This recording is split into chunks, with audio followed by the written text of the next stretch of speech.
And now it's time for a bum review with Chelsea A. Bum. Tonight's review, Preventor the movie. Oh my god, this is the greatest movie I've ever seen in my life! There's this guy named Scott.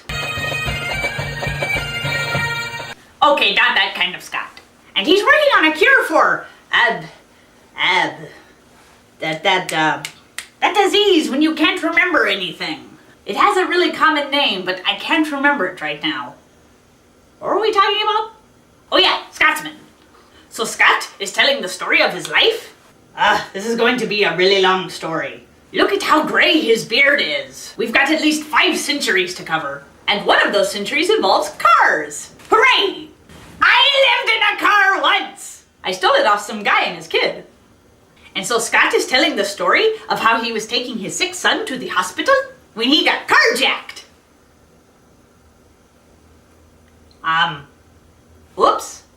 And then the little boy died. Aww. But don't worry, he's not actually dead. He just plays a dead guy on TV. But I guess you don't find that out until the end credits. Spoilers? But anyway, Scott was so distraught that he threw himself into his work. And so Scott was working in the lab late one night when his eyes beheld an eerie sight. When his monster from his slab began to rise. No, wait. Rewind. When a big bolt of lightning hit the laboratory. Taste my lightning, suckers! And then Scott and his lab partner, Dr. Hewitt, both get struck by lightning.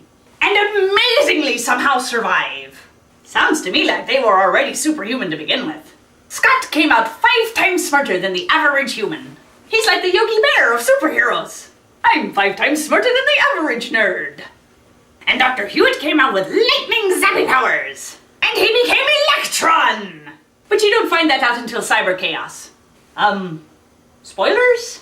But even though Scott was now super, he could not forget about his poor dead son. So he did the only reasonable thing. He donned a pair of tights.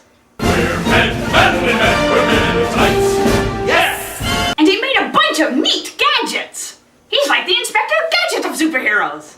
Mr. Preventor. I guess he'd be like some sort of mecha bear or something.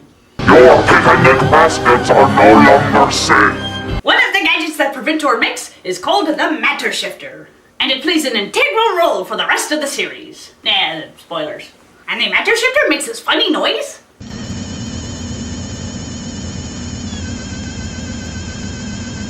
Holy crap, I have heard that noise on every Halloween decoration ever! They have been hiding advanced technology in our cheap plastic toys! Do you understand the devastating consequences we could be facing by putting that kind of power in the hands of painted children hopped up on sugar? But anyway, Preventor also has a mini Matter Shifter that we'll never see again. So let's move on. And he also has a magic ring that he got out of a Cracker Jack box. And he gives us a demonstration of its super ultra cool power by blasting his daughter. Holy crap! After losing one child, you'd think you'd be a little bit more careful with the other 2. Maybe she should keep one of those little Pokeball panic buttons with her. Electron, I choose you! Electron! But of all of his gadgets, my personal favorite is his jet shoes. He can fly! Like Peter Pan! He can fly at speeds of Mach 4! Which I assume is like horsepower, only using mockingbirds as a scale. The point is, it's super fast!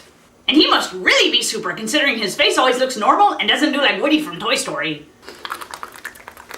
So that's Preventor the movie. Hooray! It wasn't so much a movie, as so much as it was a documentary.